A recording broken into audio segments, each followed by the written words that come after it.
Good afternoon, everybody, and welcome to this virtual professional development opportunity. My name is Joe Schmidt, and I am the Social Studies Specialist for the Maine Department of Education. Today, I am very excited to have two special guests with us here today. We have Brianne Lohler, who is a first grade teacher at Old Town Elementary School, which is part of RSU 34. And we also have her daughter, Kaya Lohler, who is a senior at John Baptist Memorial High School. They are here both today to talk about teaching Wabanaki studies in elementary school. I am very proud of the work that some of the department's doing in some of these areas, and I have gotten a chance, the privilege to work with both Brianne and Kaya as a part of the Wabanaki Studies Committee, which has been meeting at least on a semi-regular basis. COVID obviously put a damper on some of that, just like a lot of other plans, but for about 2.5 years now.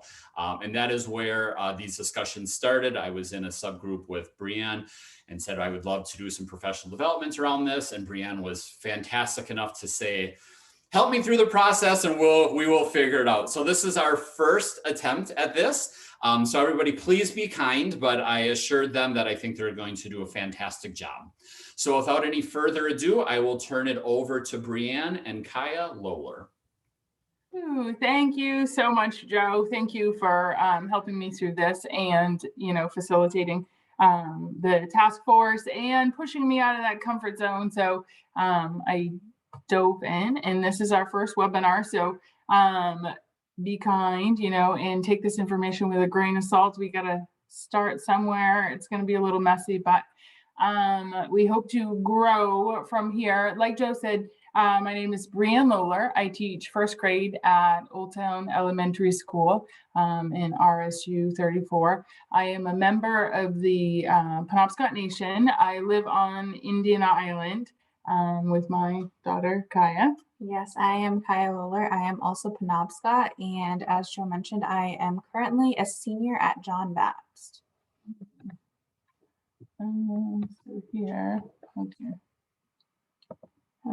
Oh, there we go. Whew, crisis averted. So here we go. Like I said before, I just wanted to mention that I had previously taught kindergarten. And so for all of you K-1 teachers, you know that kindergarten is a whole new world than first grade, and having that experience, knowing what's developmentally appropriate, what's not, has helped me tremendously in this work on Wabanaki studies and making the curriculum fit to where the kids are at. I also worked in Chapter 104, Gifted and Talented, and I ed teched in the library. The reason why I mentioned about the library, because I was fortunate to work with Lynn Meyer. Any of you who have been following LD 291, which is essentially what the law was in the beginning, LD 291, we call it Wabanaki Studies at this point, but in 2001, when LD 291 came out, Lynn Meyer was right at the forefront, learning as much as she could do, piloting programs, really revamping our library at our school. And I am tremendously grateful to have worked with her. And even though I am Penobscot, I would safely say that I'm sure that she knows more about Wabanaki studies than I do. She has put in a tremendous amount of work. She has since retired, but I needed to mention that as well. And so again, I am Kaya Lohler. I am also Penobscot, and I am a senior at John Baptist Memorial High School. So I feel like my voice as a student is particularly important here because I see every day what is being taught and what isn't being taught in my particular classroom. So I really want to voice what I think I could see more of and where I think schools already have a really strong input there. So I also attended the RSU 34 school district from kindergarten all the way up until 8th grade. So this school district has a special place in my heart. So I'm really focusing on really revamping the curriculum in that district along with my mom. Yes, and a valuable voice, because 2001, I had already left high school. Eek, so I don't even really remember. So before we really begin, those of you who are here, and we can see the number, unfortunately, eek, a little intimidating.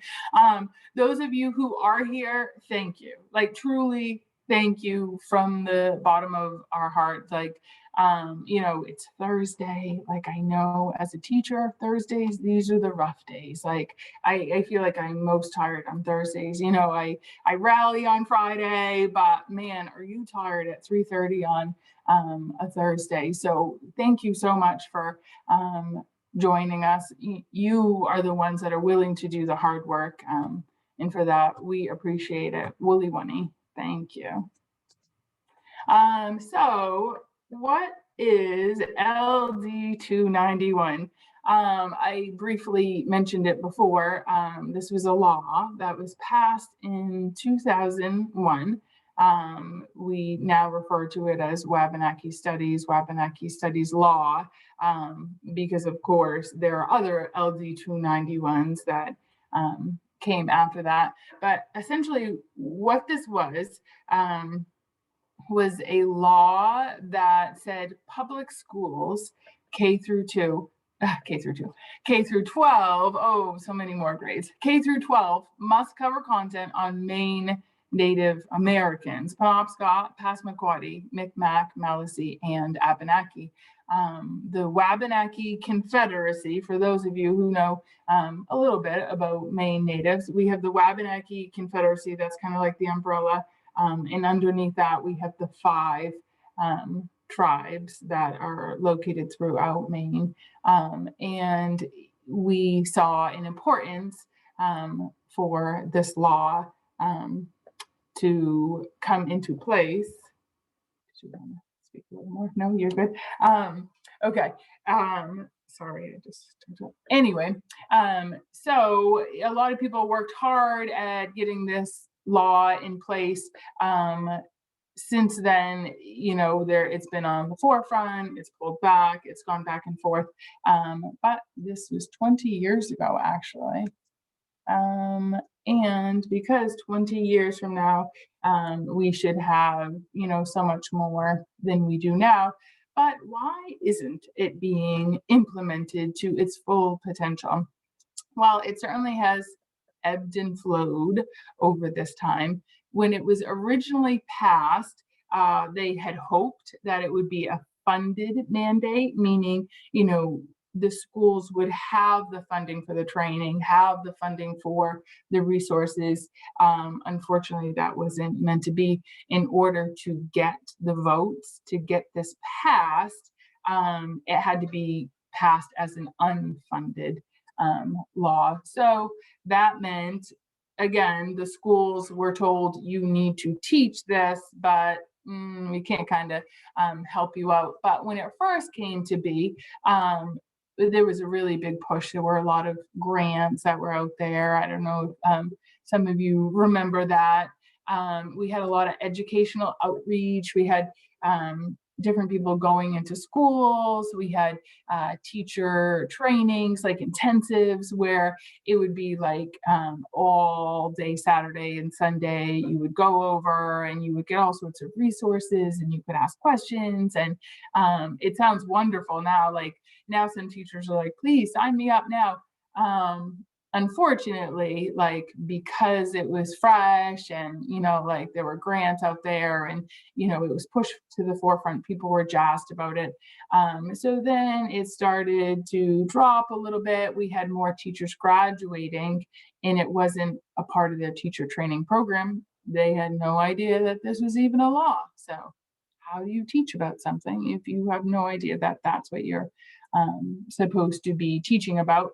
When I graduated in the MAT program, Masters of Arts in Teaching, I was fortunate enough, I was right at the University of Maine.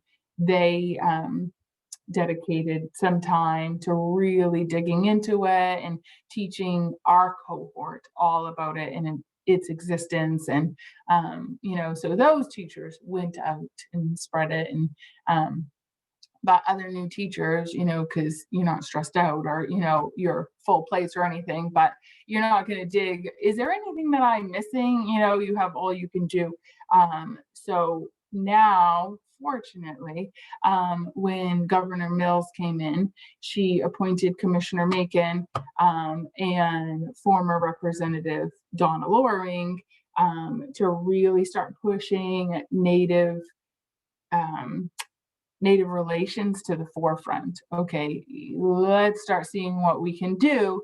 And part of that was like, oh gosh, we have this law and we're finding it's not being taught.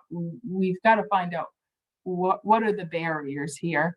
And so we're very fortunate. They started this task force, as Joe said before.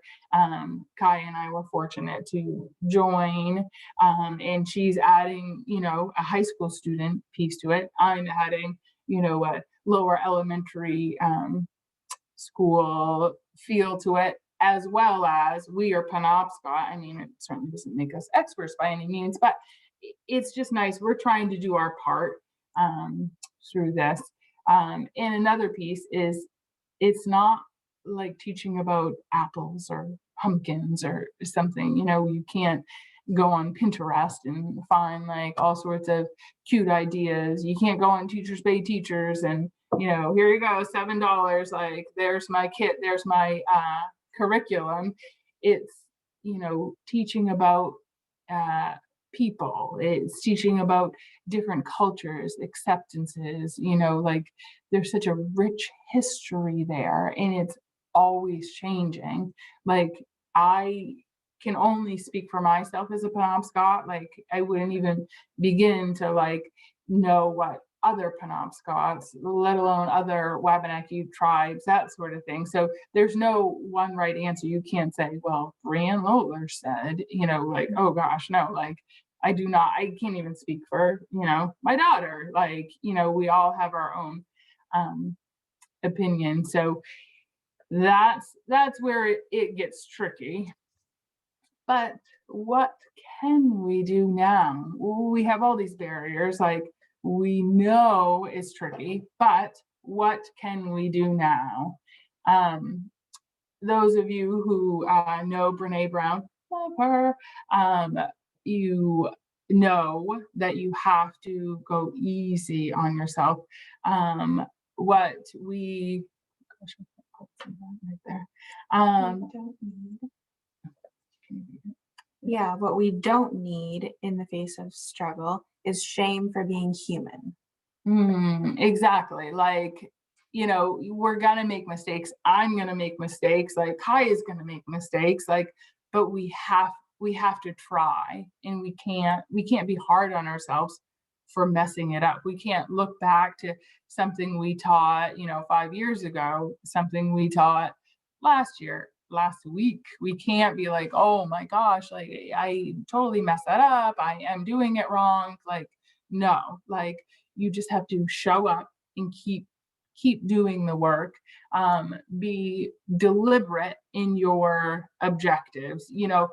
What is your end goal? Your end goal isn't to teach them how to make a paper basket. Like, that's not going to get them to learn about other cultures and acceptance and that sort of thing. Your end goal is to, Old Town Elementary School is like 2 miles from Indian Island, from the Penobscot Reservation. Like, we want like community members to know about them. We want to know the similarities, the differences, like, people. We love all people, like that sort of thing. Like, so know your objectives and be deliberate in them.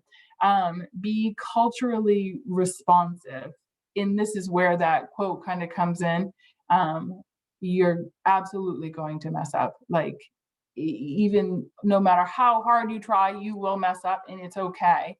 But keep trying to look at it from another perspective, because our life is so different from others, and maybe we have a hard time understanding that. But try, like, do the dirty work. But you're here, yay, you're already taking the first step, yay, you. And no, there is no easy fix. You're not going to walk away from this webinar and have all the answers. I do not. I have I don't. I have very many. I have very few answers, not very many, very few answers, but I'm going to keep trying. Go easy on yourself and just keep trying to improve, right? Yeah, so one big reason that I am here is because of this distinguished graduate project that I'm doing through my school. So they offer this program where you can complete a capstone project in one of your biggest interests. And I feel like for me, this is a bit more than an interest. This is something that I feel the need to really get out there. And like I mentioned earlier, make my voice heard here. I am Penobscot and I am a high school student. So I have many experiences where I can share my story and share my voice here. So along with this project that I've been working on, I took multiple college courses at UMaine. So I was very fortunate to be able to take these through the early college program at UMaine. So unfortunately, I didn't have the opportunity to take a class or classes like these at my own high school, but that's just where we're at now. So I think as we continue to move forward, implementing all of this throughout all our different schools in Maine, eventually we will have opportunities like this within all or most schools. So the courses that I took were NAS 101, 202, and 203. So 101 was more of a general introduction to the history of Native Americans. This was throughout the US, not just Maine, but it gave me a good insight of all around and really putting these ideas into perspective. Now, NAS 202 and 203 were Wabanaki languages 1 and 2. So I was really fortunate enough to really focus more and dig down deep into the languages of these native tribes throughout Maine. And these are something that I would highly encourage you all to check out. Even if you don't enroll in these classes. Mom wasn't enrolled in both of these classes, but she still had the opportunity to go and sit in and really listen to some nice insight from these really amazing professors there. Also, as Joe and my mom mentioned before, I am part of the task force for Wabanaki studies. So this is a tremendous resource for my mom and I and everyone else there because we get to meet regularly. We used to meet in person down at the State House, but unfortunately we have to meet over Zoom now, but we're still able to make some good connections there with different tribal leaders and educators throughout the state. So we really get some nice insight about what's working down in South Portland, for example, versus what's working up in Presque Isle, and how we can really work to improve from all of these different experiences throughout the state. And so the biggest part, the official capstone project part of what I'm doing for my distinguished graduate program here is I'm working on some nice resource kits for my mom's school district, or RSU 34. So what we've been working to do is we've been compiling these detailed lists of various resources for different grade levels or sets of grade levels, which I believe you will get access to after this, after our time here today. So we're working to hand pick what resources for each grade level or set of grade levels that we think will be most beneficial for a starter resource kit for this. So once we go through and we pick what exactly we want for each of these grade levels, we are going to work to find some funding to make sure that these kits are available all throughout RSU 34. So hopefully that happens as soon as possible. And maybe we'll even put out the information for these kits out for other schools to take a look at to see what our suggestions are specifically for these resources within different grade levels. So here we are. I said in the description to this webinar a little bit that I was going to kind of like dig in. And so instead of like a big broad, this is what I've been trying to narrow down for my own school. Now, of course, each school is going to be different. What we study in kindergarten, first grade, second grade could be very similar to what you do, but maybe you flip-flop different grades. So you have to kind of make it work for your own school. The idea behind this, my driving goal is not to have Wabanaki Studies to be a standalone. Like, I don't want this something that you just teach, check it off, move on to the next thing. What I envision is, like it just all weaved in throughout the year, like the kids get excited about it, they're making connections throughout the year. It's not something on a checklist.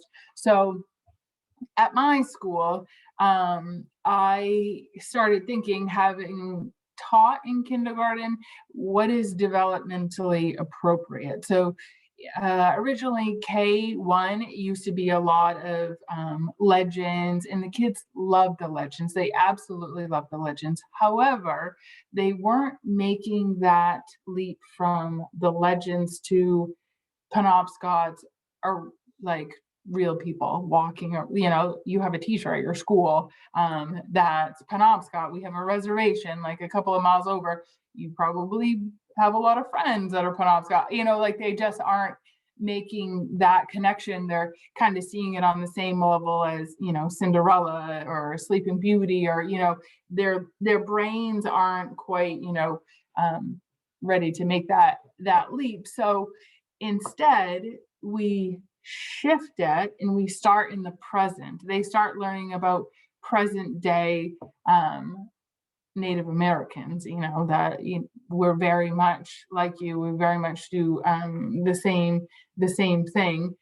Kindergarten is very family centered. They're all about their siblings, their mom and their dad, and what they like to do with their mom and dad, and family traditions. Well, this is where you pull it in, and you have another 5-year-old Penobscot that's very much like you. I love my mom and my dad and my siblings, and this is what we do.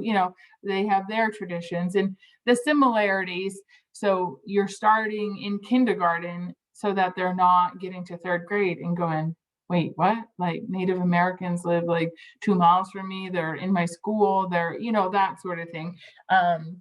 And you would be surprised. There are a lot of children that are like, what? Blown away, or blown away that, I dress like this, or that sort of thing. But so kindergarten, start in the present and start where you're at. Like, we would mostly focus on Penobscot, don't get too wild and crazy, because again, it's kindergarten. You're not going to teach them it's the Wabanaki Confederacy and we have the 5 tribes and that sort of thing. But you would do a big focus on Penobscot because of the Penobscot Reservation. Now, Joe had mentioned, different, where people are writing in from all over the state. So find out what tribe is closest to you, and then that's the one that you would start in kindergarten. You would make a big focus. You might mention the other ones, but that's your big focus. Use what you have around you, contact your local tribe, that sort of thing. Kindergarten music, all about music. They love the music. Listen to the music, watch the dances. Don't get into the habit of mimicking the dances, or trying to sing the songs, or because these are very important to us. We're not about to go out and replicate. Like, know the importance behind them. You can enjoy something without trying to mimic and that sort of thing. And then kindergarten, this is where we start Indigenous Peoples Day. Yay! It was passed. Very exciting. Formerly known as Columbus Day. We still have that long weekend, and like you would do for any holiday in kindergarten, you're going to let them know why we have an extra stay-at-home day and what's coming up. So you pre-teach about Indigenous Peoples Day. So please, don't let that be the only time that you teach about Maine natives. You check it off and you move on. But that's just another way to just weave it in. Thanksgiving, like the pilgrims, Indians, that is often, well, the kids like it and it's fun. Well, it's not really Maine natives. And if, we don't really want to teach about the real Thanksgiving to kindergartners, that might be a little too harsh.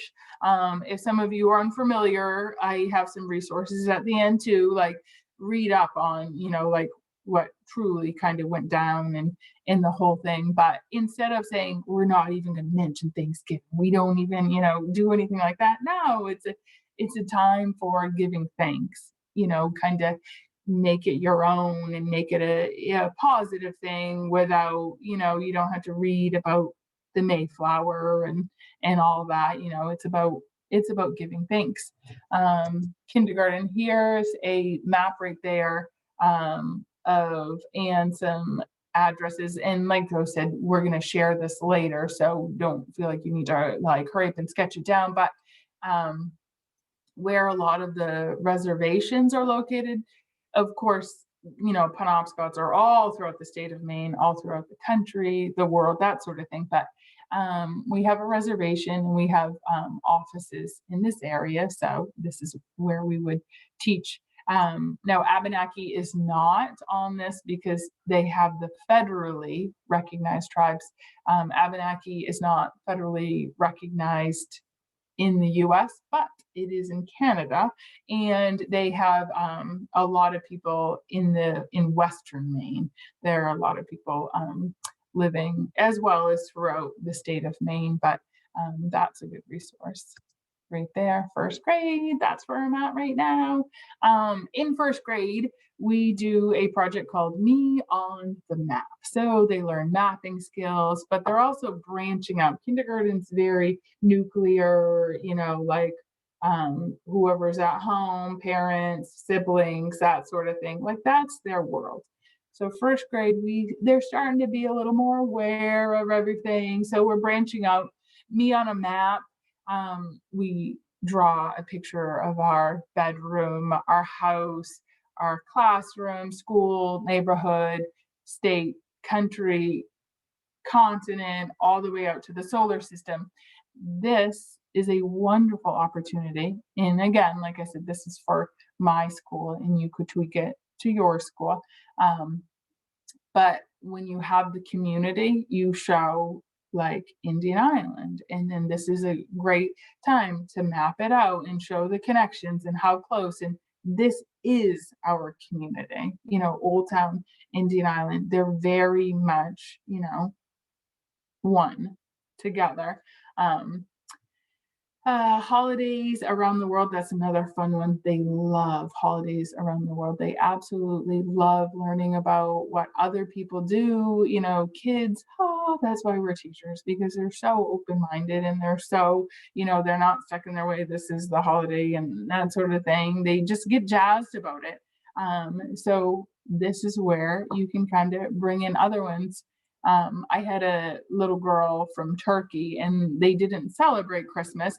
And this is good for the kids to hear. They're like, oh, what? No Christmas? Like, oh my gosh. But for them, the winter solstice was a really big deal for them. They made a really big deal. So we made a really big deal about winter solstice and that sort of thing. So making connections, like many Penobscots absolutely celebrate Christmas, but some celebrate Hanukkah, some celebrate the winter solstice, but just making those connections, like weaving it in there. Second grade, which I'm going to next year, yay, looping up. Second grade does the continent, super exciting. So even expanding out more, and this is a perfect opportunity when you're teaching North America in there, you mention that there are 573 federally recognized tribes, like the kids' minds will be blown, like a lot of the parents' minds will be blown when they go home and they say, teach their family about it, because of course you're going to get all excited and get them excited. And but this map right here that I'm sharing, I really like this one. It's, a bit outdated, but it just shows how many natives we're here. We are everywhere. Like, you know, how important it is. But again, keep in mind, like in the you know, there are 573 federally recognized tribes in the U.S., and then we have 4 federally recognized, as well as Abenaki. So in Maine, so you bring it back to Maine and you compare the Maine tribes to the other tribes. And then, you know, which will be super exciting, you can compare the Maine tribes to other tribes on other continents. And then, you know, as you keep expanding out, super exciting. I'm excited to teach that next year. Um, Third grade, this is where they are starting to really think more critically. What can they do? What can they give back? Like really getting hands-on. It's not just like a abstract type thing. You start looking at how important the land was to natives and how important the land still is very much to natives, and how much that drives, you know, this is when you can start reading some of the older stories and about how natives would move to, you know, like the Passamaquoddies would move inland during the winter, and then the summer they would, you know, move to the coast for the fishing and the food and that sort of thing. So you talk about land, and then you bring it back to real day, and you say, you know, what's happening today. For some of you who are familiar with the emerald ash borer, like this is a big problem, that this bug is this invasive species is like decimating the brown ash. And like for Penobscots, for Maine natives, not just Penobscots, the brown ash is so important because of the baskets and how important the baskets were, how important the baskets are. So, you know, past, present, future, that's when you start bringing it around. And, you know, rather than them making that paper basket and moving along and that sort of thing, they can start making a difference. Okay, what can I do to take care of our earth, to really look out, you know, for these invasive species and that sort of thing. They start getting jazzed at that age. I listed some wonderful books and resources. I have resources at the end for all of these, but third grade. And then I threw language on there because while I haven't taught third grade, I used to go and present to third grade, and they loved hearing the Penobscot language, the Passamaquoddy language, and you can hear it in the language how much the land, how important the land is to natives, depending on, like, you know, what they used for words, the descriptions for words. So as we get higher, all you fourth grade teachers out there, yay, the state of Maine, huge. And the thing that I love about it is you guys don't just do, or anyway, like our school doesn't just do just a little itty bit of Maine. You know, they embrace Maine. They love Maine. They do it throughout. And so perfect. We've, you know, Maine natives all throughout there talk about Maine people today, Maine native people today, Maine native people in the present, you know, Maine native events, you know, the history, what was important throughout, what's going on now, geography, the Penobscot River, that map that you saw before, Indian Island, around the mighty Penobscot, and how important the Penobscot is. This is this Google Doc that I'm about to show you. This is what I'm going to, oh dear, what I'm going to, hold up. Oh, there we go. Okay, so this is resources for Wabanaki units. We have some highly recommended readings. I went through kindergarten, first, second, third. Now fourth, you start to get a little more specialized in here. So we have some biographies, main people. We have a unit that the Penobscot Nation Cultural Department, Cultural, Historic, and Preservation Department worked on. It's available for everybody. And then we move down here, the river. We have a unit there about the river. Now, any of these things that I offer up as suggestions, please kind of make it your own. Think critically. I mean, that's the crucial key to all of these things. Think critically, make it work for you and your curriculum. So as you see, we have a lot of resources there. And then on to 5th grade here. We might have to fix that there. 5th grade, the same thing. We have Penobscots in the military with a wonderful military unit. You'll see Donna Loring, who was, pushing this forward, in that unit as well. Now you'll notice that we have some Navajo code talkers, Navajo. We have some books that are about other tribes. Now, this isn't to say like, oh my gosh, do not teach about any other tribe. Like, do not do that. Like, please do. Like, that would be fantastic, but don't do it in lieu of. But some of these, like, they're great resources. Like, use them in addition to. We have stereotypes. This is where 5th grade, love 5th grade. This is where they get passionate. You can start doing some debates here and really digging deep. This is the important stuff. So we have some great picture books and a lot of great resources for us as teachers or librarians or whomever is joining us. So we have all sorts there. And then, of course, all grades, performing arts, and make this work. Get your art teacher involved, get your music teacher involved. Our librarian has done our new librarian, Michelle Reisman, who took over for Lynn Meyer. She's done a big technology presence, and we have available, like, we're moving with the times and we're making it available. So here we go.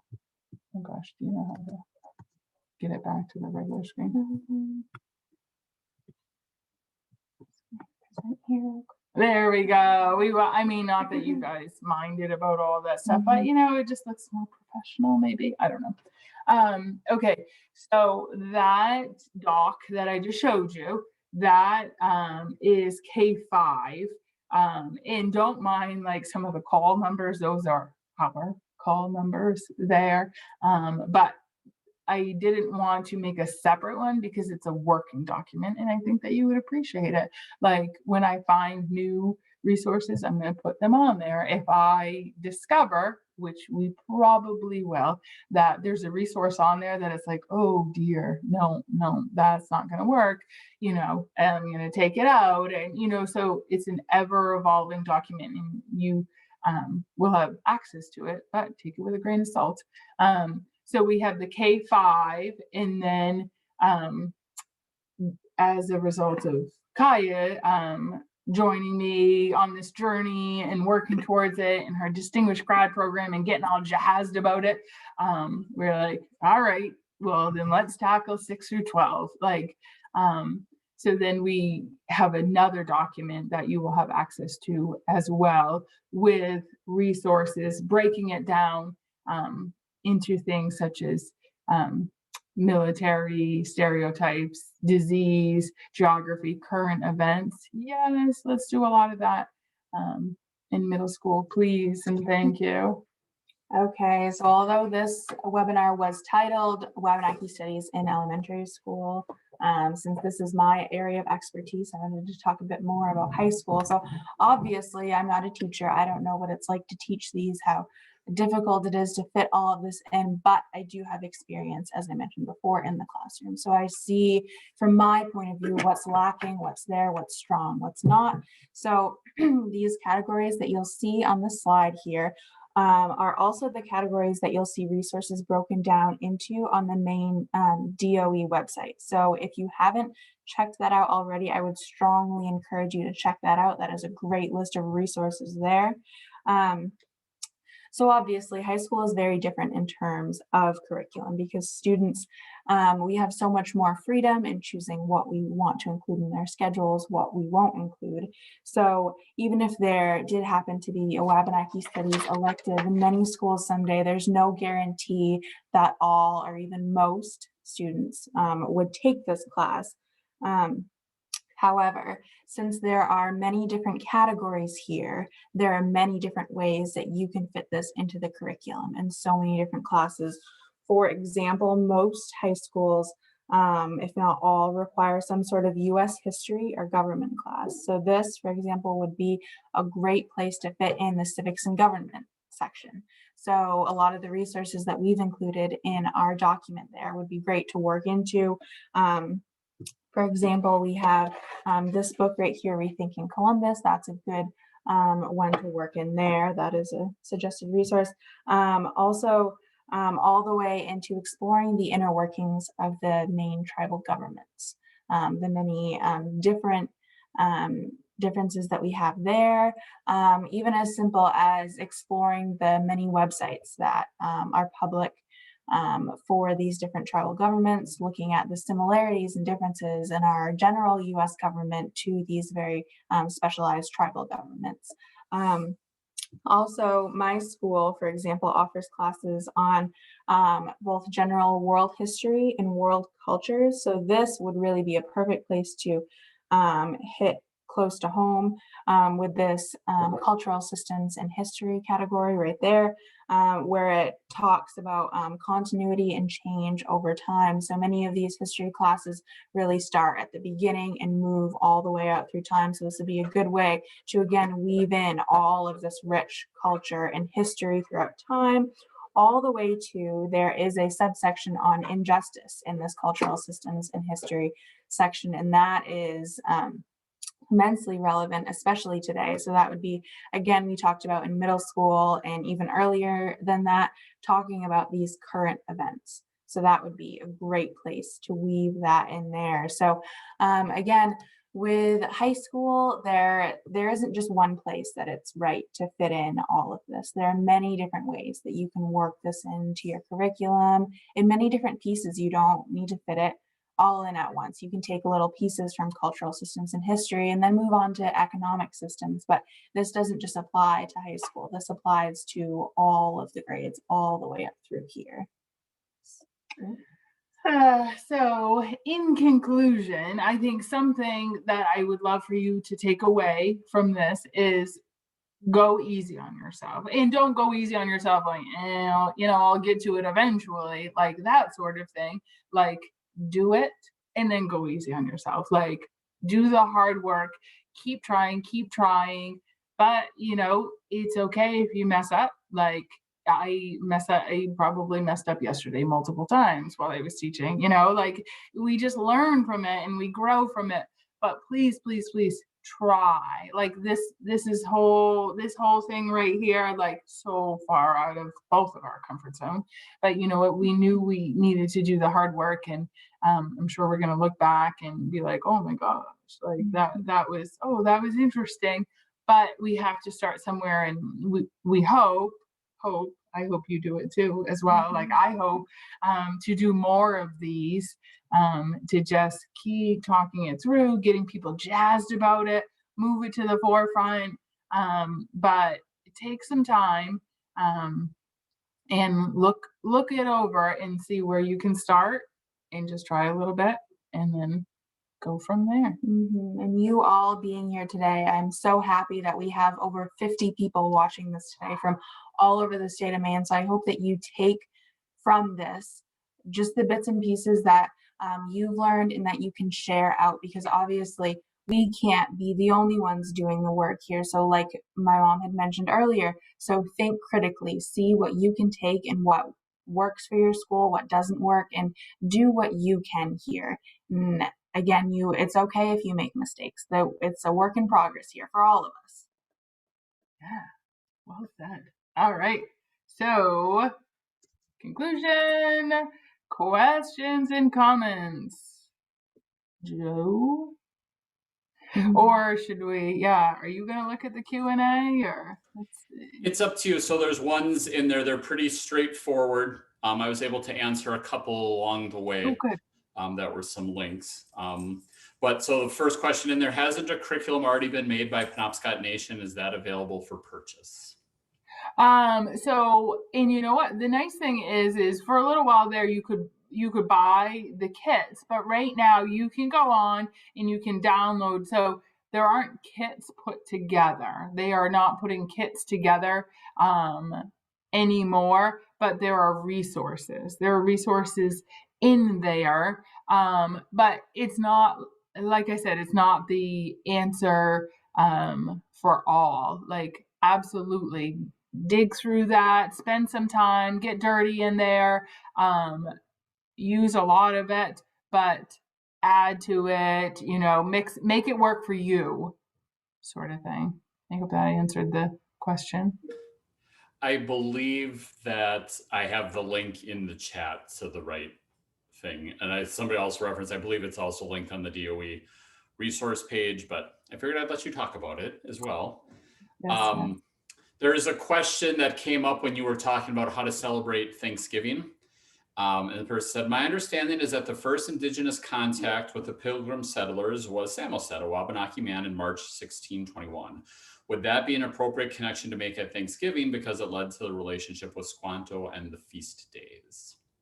I think probably not, and again, make it work for you. If maybe you have an extremely mature kindergarten class, but make it developmentally appropriate. You don't need to be teaching the story of Thanksgiving and downplaying it because they're young and then getting a little. I absolutely think that older grades are like you can kind of dive into that. You should dive into that.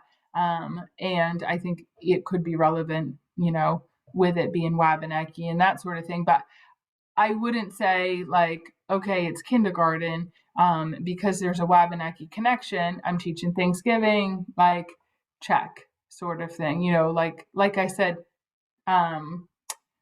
look at your objectives. What is the ultimate goal about what you're teaching and what would you like them to get out of it? That sort of thing. There's a question about why aren't the Abenaki recognized as a tribe here? Ooh, so then that would be a whole history thing that I am not all that familiar with. That's a good question, but I did learn recently, and see, look, I'm always learning. I didn't realize that they were federally recognized in Canada, but not the U.S. And for a long time, they would say Wabanaki Confederacy. They would say the four: Micmac, Maliseet, Passamaquoddy, Penobscot, and then they wouldn't even say Abenaki. But for me, I always say I put Abenaki in there with the five, even though, and I'm sure there are a lot of tribes out there that aren't federally recognized. They haven't gone through, but again, that's out of my area of expertise. Reading through, because now the questions are rolling in, so I'm trying to narrow them down here for you. The resource that you shared, that you scrolled through, there's kind of some questions to it. So I just want to make sure to confirm that's linked in the presentation and people will have access, right? Because you had said it's a live living document to that. And I know there's other people are looking for different, expanded upon resources at different grade levels, but they will have access to that to your document through the presentation, and you're going to continue to work through that, correct? Correct. It's a Google Doc, and so it's view only for all of you, but it's something that, and I'm just, scratching the tip of the iceberg. So please, please, please do not say Brianne Lowler said that this was, I know a Penobscot, and they said, don't ever do that for anything. Don't say, oh, I know someone that's not offended by that. Okay, remember, like, and I'm sharing this so it's a starting point for you, but not a, like, this is all I'm going to teach. This is a, I'm going to look at this book, I'm going to get a feel for like what is right, and maybe I could find another book as well, that sort of thing. But yes, it's a Google Doc. It will be constantly changing. So if you're like, oh, that book was on there, why isn't it on there, or that sort of thing. This, I know, while we're talking, a broken flute, and that's on the resources as well. This is a great resource. Oyate actually stopped putting lists of recommended resources together. Instead, they have a great list of how to teach teachers to think critically.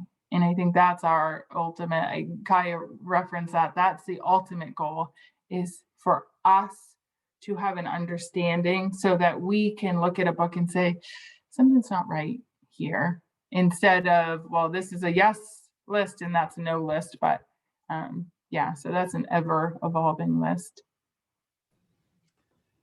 Some things pulling together from chat. People are posting resources. Someone has referenced that there's a kit with the National Park Service regarding Passamaquoddies about the St. Croix first contact.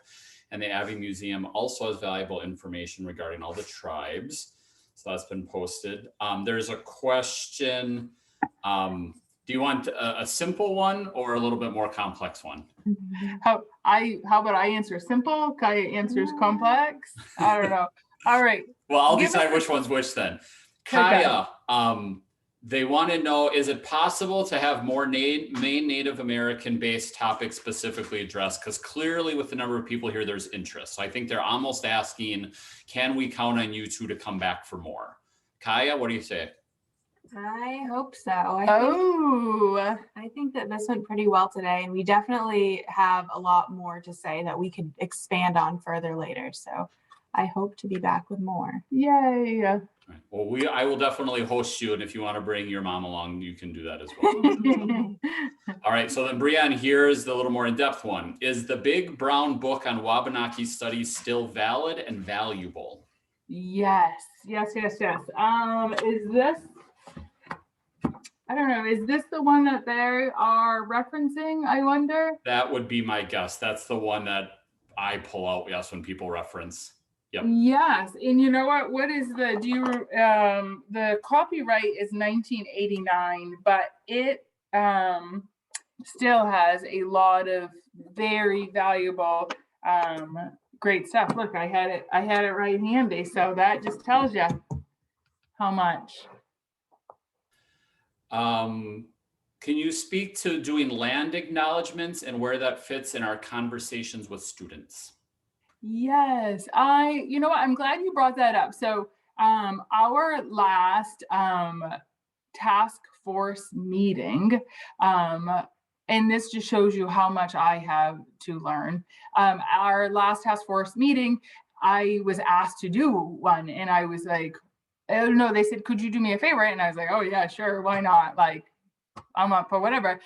Could you do the land acknowledgement? And I was like, I don't even know like what that is at this point. And like, oh my gosh, like I could be super embarrassed, super ashamed, like stick my head in the sand, like run away from it. I will admit that I didn't know, like and I won't even I was about to make an excuse. I won't make an excuse. I just didn't know. But since I learned about that, and I kind of felt like I don't know enough for me to start my presentation out there. But essentially what the land acknowledgement is so much of, like, in wherever you are on native land, like, and we know this, like Maine, native land, like, yes, we are put on this little 3 mile around island. That doesn't mean that that's where Penobscots were always, that's where we were. That's our land was, so wherever you are, and this isn't just for Maine. I heard like in an award show, so cool, that they acknowledge, like right from the get-go, I would like to acknowledge that we are on, and I don't remember what tribe, it was, but we were on, you know, this land and we would like to acknowledge it and just bring that to the forefront. So I didn't do that today because I need to do a little more research. Although, wasn't I just preaching about you got to start somewhere, you got to try it and be okay with being wrong? Oh, lesson learned. Anyway. There is a question, and I'm going to drop a link into the chat as well to support this. It says, do you have a checklist of things to look for when evaluating resources in terms of Indigenous people? And so I will drop into the chat the link to the DOE DEI. There's a curriculum review tab on there that looks at, there's a diversity section, there's a decolonization section, and there's a bias section. So I will put that in for people, but I will also give you the opportunity. Do you have a checklist of things to look for when evaluating resources in terms of Indigenous people? Well, I kind of had mentioned Oyate, like, and so, and I lived on Indian Island all this time, but I certainly I wasn't a critical thinker about what was really truly appropriate and what wasn't. I just was going about my, you know, happy little life, or, you know, kind of oblivious to it. So when I started digging in about Oyate was my website that I went to. And at first, like I said, they had a list of yes, use this book. No, don't ever use this book. And then you're like, oh my gosh, I used to love Indian in the Cupboard. What? Why is this on the, you know, like, don't use this, or Island of the Blue Dolphins. Oh my gosh. Like, but then they started getting away from that and started moving towards that critical list. So on Oyate, they have that checklist. And the other thing about a broken flute, and these folks are through Oyate, they do have some examples of books. So rather than just leaving you to your own devices and, well, figure it out, look at the checklist or something, they have books in critically thinking and like why it's problematic. Now, of course, they didn't go through every single book there, but I highly recommend that one, because you can get a feel for your own rather than I'm going to hold this checklist out every single time, that sort of thing. You will know what to look for.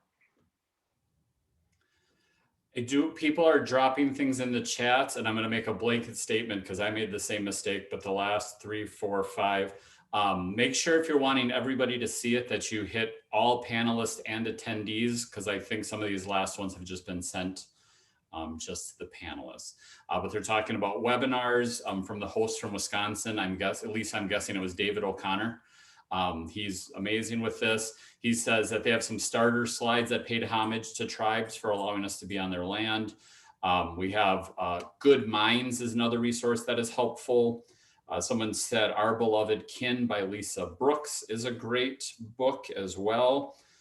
There was the idea with land acknowledgements to have your students find out their closest tribe and to acknowledge that they're on ancestral Indigenous lands. That could be a starting place. Trying to catch up with questions here. A couple of those articles are coming back. Deb, I'm not sure which website. What was the website? Oh, I think you're talking about Oyate. Yeah. Oyate, I believe, right? Yeah. I know it's on the DOE site. What about, are there resources about Lucy Nicolar, the first Penobscot to vote in Maine in 1955? Off the top of my head, I don't know. Off the top of my head, I wouldn't know them. I know that there are different ones that certainly have her throughout, Lucy Nicolar. But off the top of my head, but we certainly could, or maybe somebody out there knows that. I love this. I love that everyone's all sharing things, and this is great. We should do more webinars so then people can, it's a regular get together of sharing resources. I don't want to commit you to like a webinar every month or two, but I think I think we've heard that a couple different times, right? Oh gosh, I think Kaya said it. I think Brandon, we'll follow up on that. I think there's definitely, I think I've got one more that can kind of be a blanket piece. And then we can kind of do an after chat as well. I would love to teach geometry through the study of Wabanaki art. Off the top of your head, is there a good place to find examples of Wabanaki art? Oh gosh, off the top of my head. And you know what? This is another great example of the art teacher at my school kind of took that on in the art piece and how can I, so she would be a great resource about, having those. But unfortunately, off the top of my head, I don't know anything, but oh, the Abbey Museum. Oh yeah, I bet they have a lot of, you could chime in too and say these things. She's writing notes to me. The Abbey Museum has a great website there, and maybe they have some ideas, or maybe somebody just added something right now. Like that. He said the Maine Basket Makers Alliance. Okay. All right. Thank you. Let me give you our official thank you, both Brianna and Kaya, for sharing your expertise, your passion. I'm super excited about, I loved how many times you're like, this is just the start of something, which yes, I think this is just the start of something. But thank you. Everybody's been so kind. It does not appear like this was your first time at this, despite knowing how many conversations we've had about how nervous you were. I think you did a great job, and there was a ton of thank yous in that as well. So I'm going to take a moment to officially say thank you on behalf of all of our attendees and anybody who may see this in the future as well. Super.